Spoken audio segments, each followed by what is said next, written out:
Assalamualaikum warahmatullahi wabarakatuh. Alhamdulillahirabbil alamin. Wassalatu wassalamu ala asyrofil mursalin sayyidina wa maulana Muhammadin wa ala alihi wa ashabihi ajma'in. Amma ba'du. Pada seluruh jamaah rahimakumullah, seperti biasa mari kita awali pengajian ini dengan basmalah. Bismillahirrahmanirrahim. Qala al-mu'allif rahimahullah ta'ala wa nafa'ana bihi bi ulumihi fid dharain amin ya rabbal alamin. Wa qala sallallahu alaihi wasallam aslu kulli da'in al-baradatu. Baginda Nabi sallallahu alaihi wasallam bersabda, aslu kulli da'in al-baradatu. Pangkal dari segala macam penyakit al-baradatu adalah makan berlebihan. Ini Rasul yang bersabda ya. Jadi nyatanya bukan kata kedokteran aja ya. Jadi Nabi mengatakan yang menjadi sumber penyakit itu makan yang berlebihan atau mengkonsumsi sesuatu yang berlebihan. Ini orang sering nyebut orang rakus, bahasanya kita nyebut orang rakus, ya. Karena orang rakus itu pada dasarnya kan sebenarnya setannya selalu mengikuti supaya orang itu kurang terus sampai di hadis yang lain juga Nabi menyebutkan memang baitud da'i al-mahiddah. Pusat penyakit itu memang perut manusia itu sendiri. Ya, makanya kalau perutnya dijaga dengan baik, maka penyakitnya jauh. Tapi kalau tidak dijaga dengan baik, ya bisa timbul penyakit banyak. Makanya kalau ada istilah kedokteran mau dioperasi disuruh ngosongin perut ya Pak. Biasanya disuruh apa? Itu Pak Haji disuruh puasa dulu, kosongin dulu. Ya, karena memang di situ sentral penyakitnya ada di situ, sehingga orang makan dituntut satu memang yang halal, yang kedua dituntut makannya jangan kenyang, kemarin jangan terlalu kenyang, lewat kenyang nanti namanya bau besar. Di atas kenyang namanya kekenyangan ya. Kalau di atas kenyang ya kekenyangan namanya. Nah, itu yang dihindari, khawatir menimbulkan penyakit. Cuman tadi yang biasanya orang yang biasanya konsumsinya banyak ya tentu porsinya beda dengan yang sedikit. Ada orang makan cuma setengah piring kenyang karena memang perutnya kecil. Ada yang porsinya sampai sepiring dan seterusnya. Itu relatif tergantung orangnya masing-masing, karena tidak mesti sama ya, karena kebutuhan orang berbeda-beda ya. Kadang ada orang gemuk besar makannya dikit, ada orang kurus lempeng kecil makannya banyak juga ada. Itu kehidupan ya, memang Allah menciptakan berbeda-beda tadi. Yang penting di sini jangan sampai diikuti terus sampai berlebihan ya.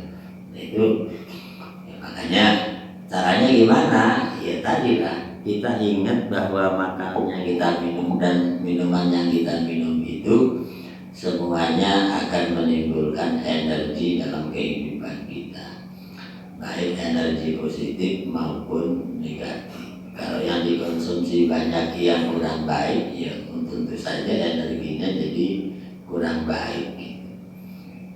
Makanya kalau ada cerita orang yang biasa makan haram, taruhlah orang-orang yang tukang rampok segala macam gitu kan ya, itu kayaknya jarang yang mikir pengen bangun masjid, enggak ada ya.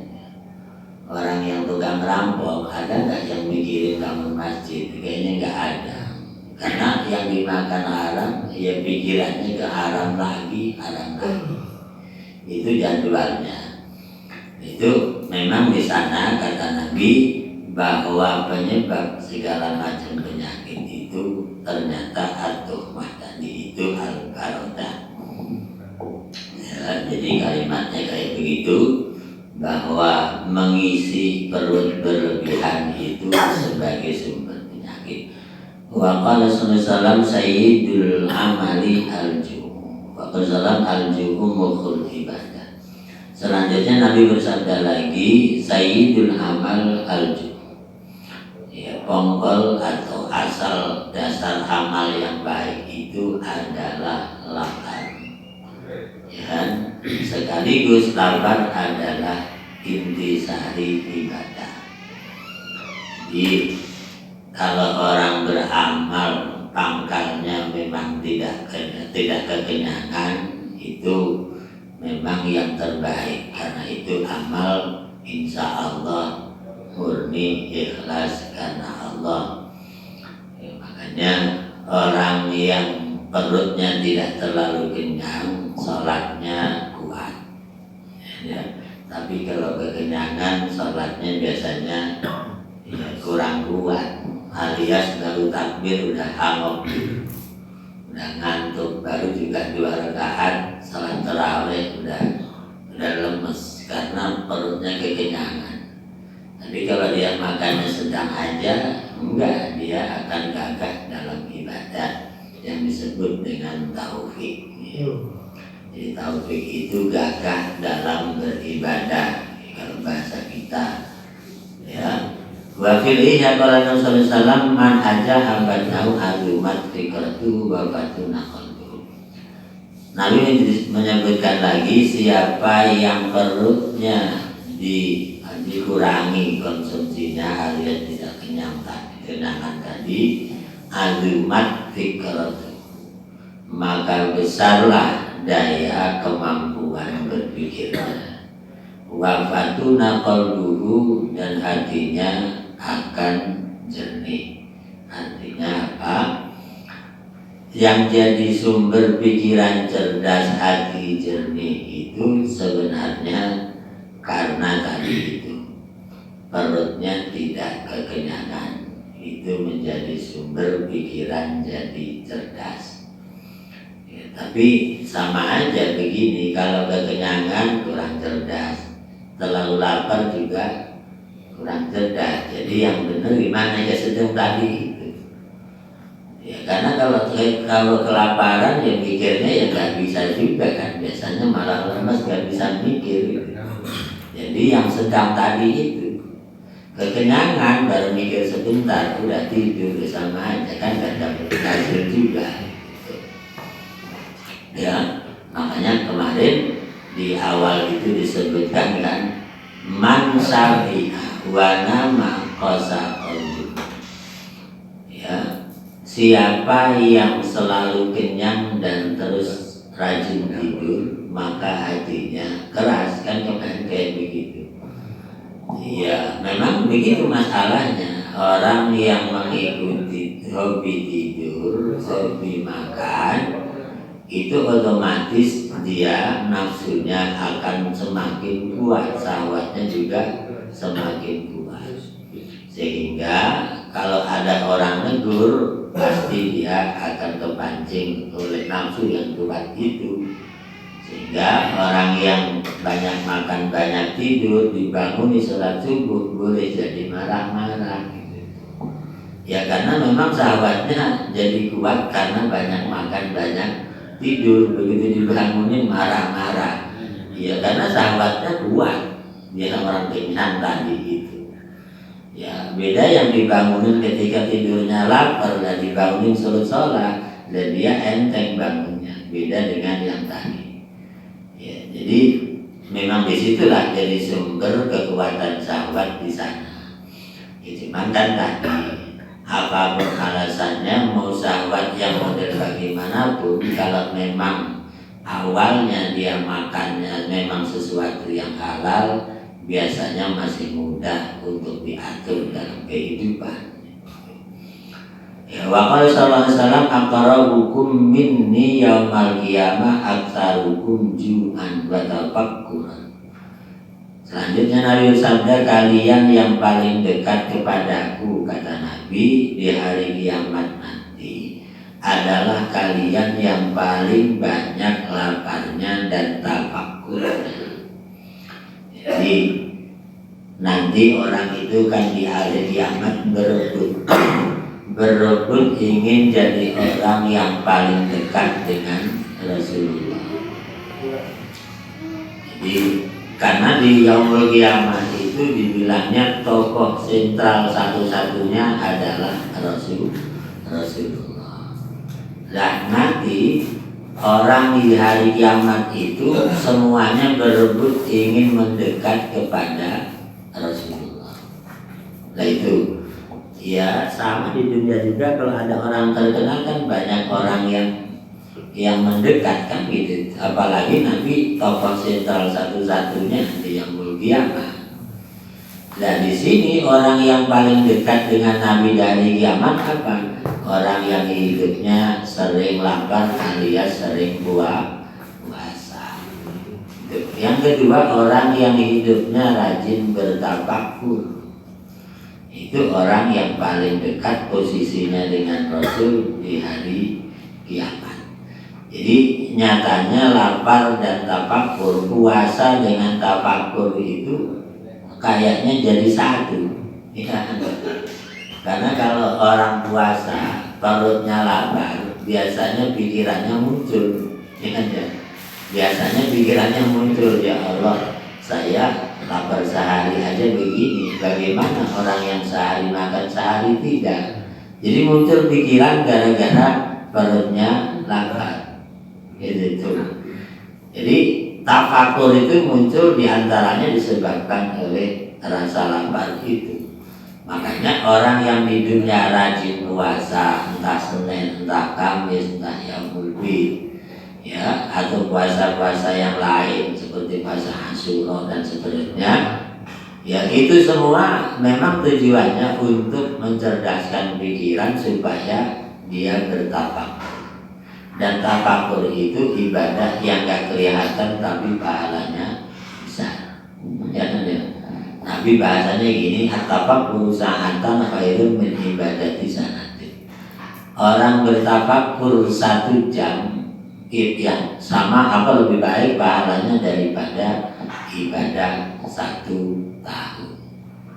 Ya, cuman orang berpikir itu susah dibedakan dengan orang lamun sebenarnya. Orang tafakur sama orang lamun bedanya kan susah. Pagi-pagi duduk di kursi goyang di depan rumah, ya diam aja. Itu zikir, tafakur, apa lamun kan susah bedanya. Kita sebut tafakur mungkin, kita sebut lamun mungkin, ya kan? Kita sebut lagi sedih, ya mungkin juga. Ya karena tampilannya sama gitu. Secara zahir tampilannya sama.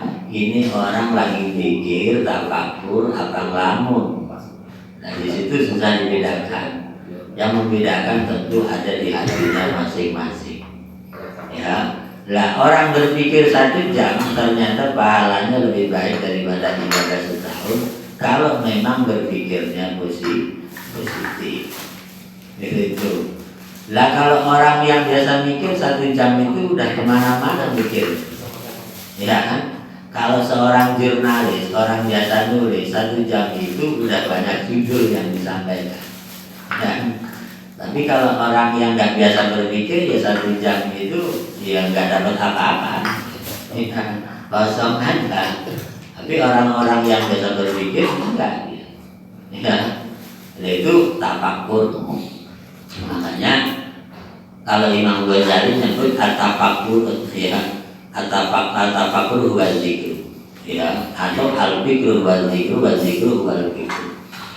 Artinya orang berpikir itu dianggap zikir juga dianggap berpikir.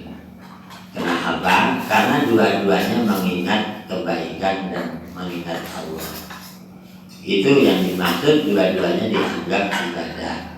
Oleh karena itu, kalau mau berpikir yang baik, kalau zikir juga yang ikhlas karena Allah, biar nilainya tetap imbang dan sama.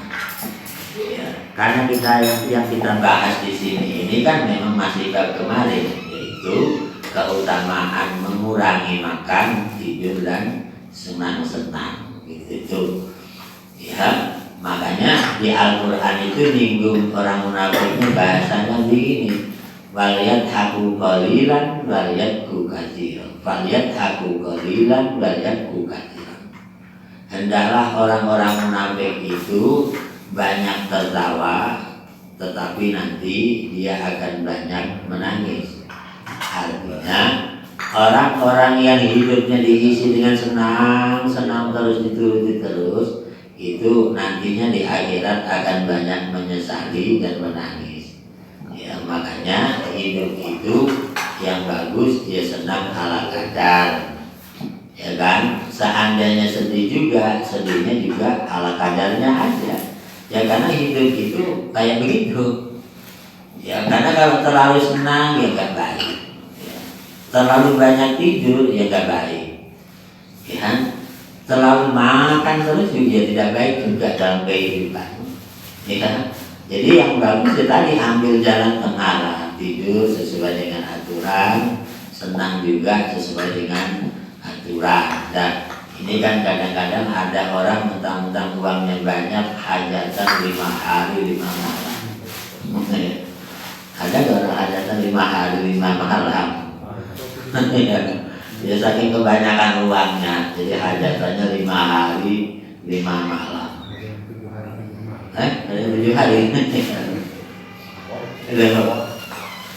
Saya pernah ada orang hajatan 3 hari 3 malam pernah lihat. Kalau yang 3 hari nggak tahu, kalau 5 hari nggak tahu.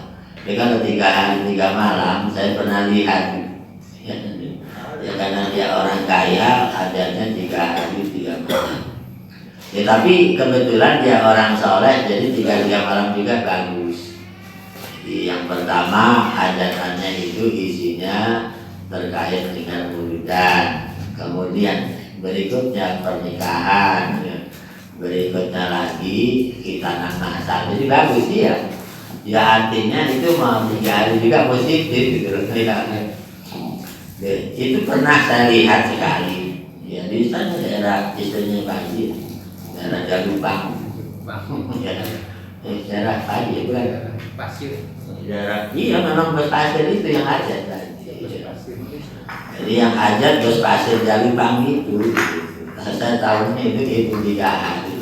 Kenapa saya tahu? Karena hajatan malam ketiganya bikin berikan oleh Nabi, saya yang isi pengajiannya, jadi saya tahu. Dan seumur-umur saya namanya muludan pulang pagi cuma itu doang. Ya muludan saya pulang itu subuh pagi dari Bang. Ya nyatanya di sana punya tradisi muludan kayak begitu, muludan semalam. Jadi saya datang jam 10 itu saya pikir mulai gitu kayak di sini. Jam 10 itu hataman Quran dulu, Pak. Ya, habis hataman Quran baca rawinya 1 kitab selesai. Ya, bukan sekedar marhaba berdiri. 1 kitab dari awal sampai akhir dibaca selesai. Habis hataman Quran 30 juz, nyambung baca berjanya selesai. Itu. Ditambah dikit, tapi dia memang nggak main-main mengundang kiai sepandeglang. Ya artinya memang bagus itu, maksudnya hajat tamat tapi bagus gitu, bukan hajatan yang ganti itu nggak karuan. Lah saya naik ceramah itu sudah jam 2 malam. Ya benar sampai subuh akhirnya.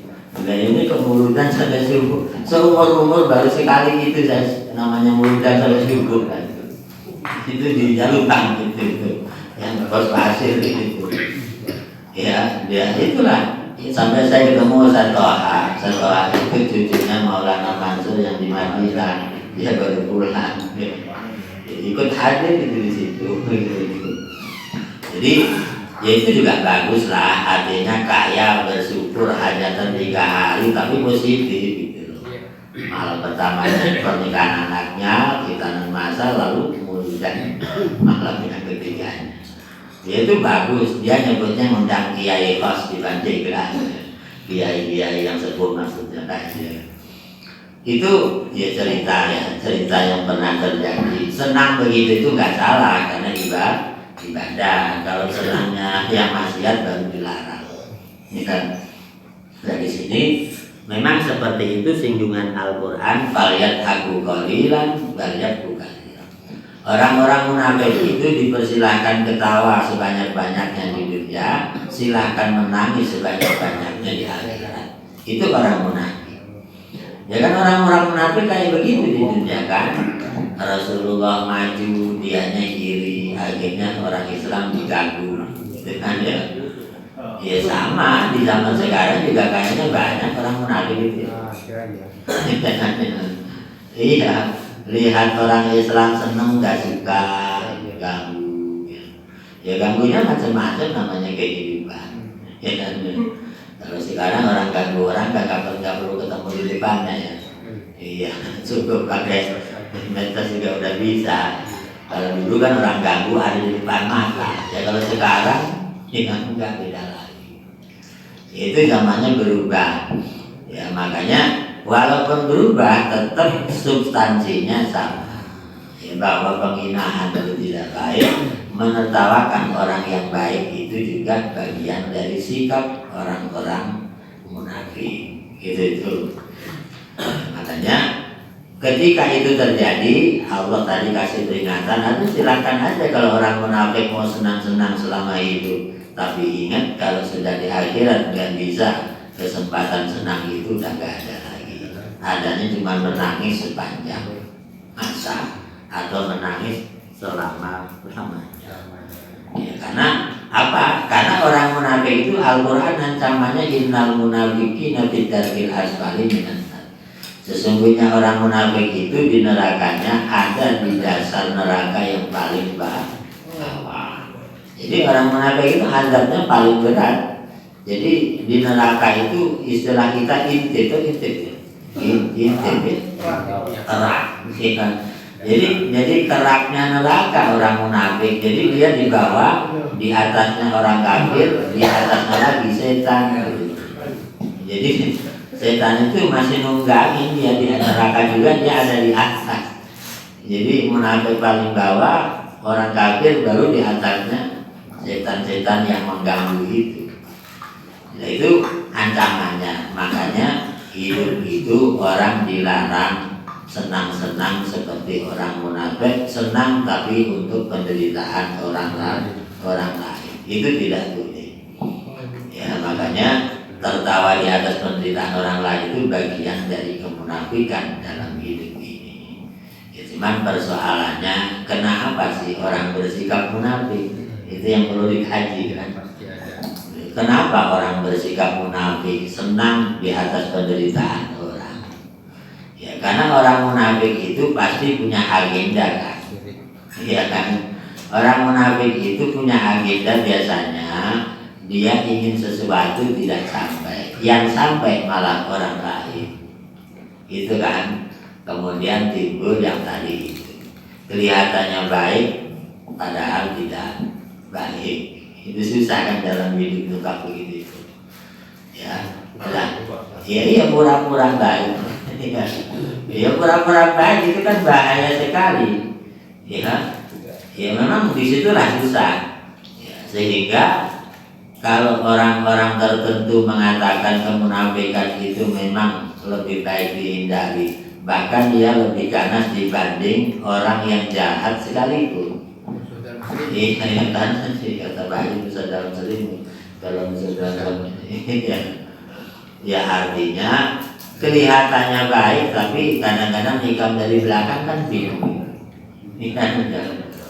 Ya makanya orang berteman munafik itu lebih berbahaya dibanding berteman dengan orang yang kita benci. Ya kan?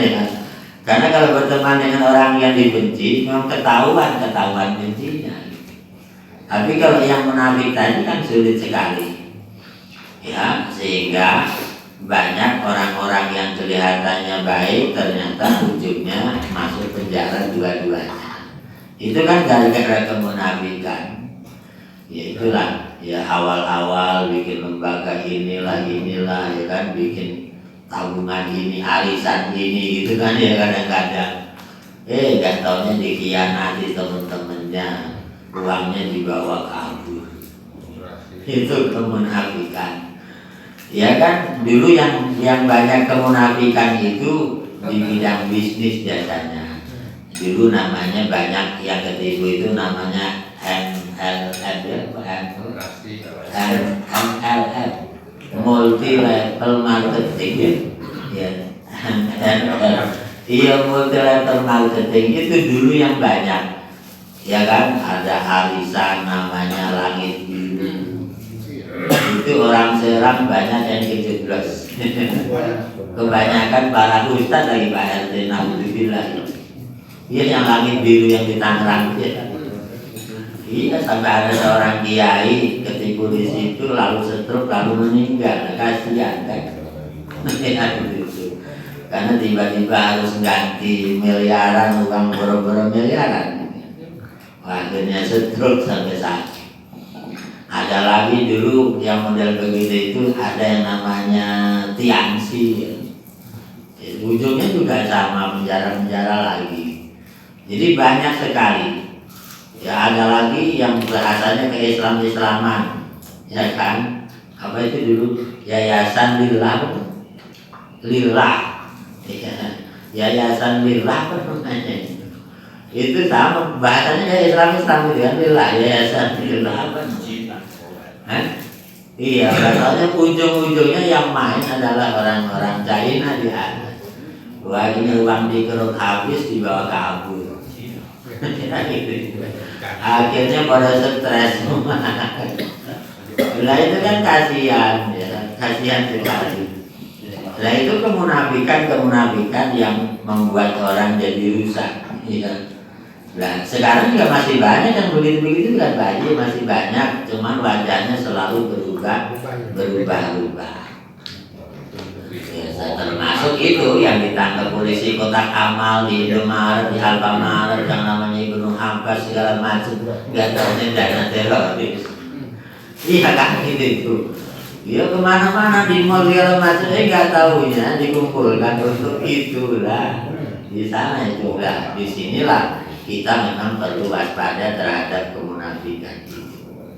Ya, yang enak itu daripada infak begitu mendingan yang jelas musholanya sendiri, masjidnya sendiri. Ya daripada di tempat-tempat begitu ujungnya buat kejahatan. Ya, kalau mushola sendiri kan tahu sehari-hari, masjidnya sendiri tahu sehari-hari. Ini malah, ya itulah, ya kadang-kadang kesalahan. Ya cuma tadi tetap saja waspada itu harus tetap ada, karena banyak orang-orang yang non muslim juga sering memanfaatkan Islam. Itu yang perlu digarisbawahi. Banyak orang non muslim bikin yayasan untuk Islam, dan disitulah jadi masalah kan. Yang punya yayasan bukan muslim tapi arahnya orang muslim yang disumbang, kan berarti ada tujuan lain. Ya nyumbang apa, buat apa, nyumbang saya buat apa, kan gitu. Nah ini kadang-kadang terjadi kemunafikan di mana-mana. Nah ini perlu dihindari. Ya karena tadi bagaimanapun Islam itu sudah ada aturan yang rapi kalau kita mau mengikuti dengan baik. Nah selanjutnya Bapak Sallallahu Alaihi Wasallam man katsura ta'amuhu katsura hazabuhu bil habsi wal hisabi wal launi wat tahyiri fa inna halal dunya hisabun kama fil hadis summa la tus'alunna yauma idzin anin anin. Ya walaysa muradu azabun nar wa inna ma tahbiru wal qaul li tarbil adab ma Allah. Jadi begini kata Nabi, orang yang banyak makannya banyak azabnya. Maksudnya yang dimaksud di sini bukan azab neraka yang sesungguhnya, ya, tetapi banyak yang menimbulkan hal yang negatif terhadap dirinya. Misalnya ditahan, misalnya dihisab, dicela orang, diledek orang, dihina orang. Itu yang dimaksud, kan tersiksa juga gitu. Itu yang dimaksud seperti itu. Sehingga ada ayat 500 alumna yauma idzin anin naim. Ya, naim itu kan kalau bahasa kita kebahagiaan. Ya, nanti di yaumul kiamah kalian akan dimintai bertanggung jawab tentang kebahagiaan yang kamu jalani. Itu kan. Jadi kamu bahagia dulu di dunia dari uang apa? Itu latus aluna yauma idzin anin naim. Ya kan? Kamu dulu senang-senang terus, ya kan? Makan pagi di Singapura, makan siang di Malaysia. Itu senang-senang gitu, itu uangmu dari mana? Itu akan dimintai pertanggungan jawab. Ya kan itu. Ya itulah. Makanya dalam kehidupan itu kalau disebutkan penyakit hati itu kubur riasah, memang iya. Penyakit hati itu diantaranya adalah kubur riasah. Apa kubur riasah? Senang kekuasaan, senang politik, senang jadi pemimpin. Itu memang bagian dari penyakit. Kan kalau senang itu gimana? Diangkat jadi pemimpin, jadi kepala bagian, jadi presiden, senang. Kalau orang yang tahu itu tanggung jawab, dia nggak akan senang. Nyatanya Umar bin Abdul Aziz diangkat jadi khalifah, innalillahi wa inna ilaihi raji'un. Itu loh, bukan alhamdulillah kan? Iya. Umar bin Abdul Aziz diangkat jadi khalifah, artinya jadi presiden kan? Mestinya kalau orang itu anggap itu nikmat, dia akan syukuran besar-besaran. Tapi karena dia anggap amanah, dia mengatakan innalillahi wa inna ilaihi raji'un.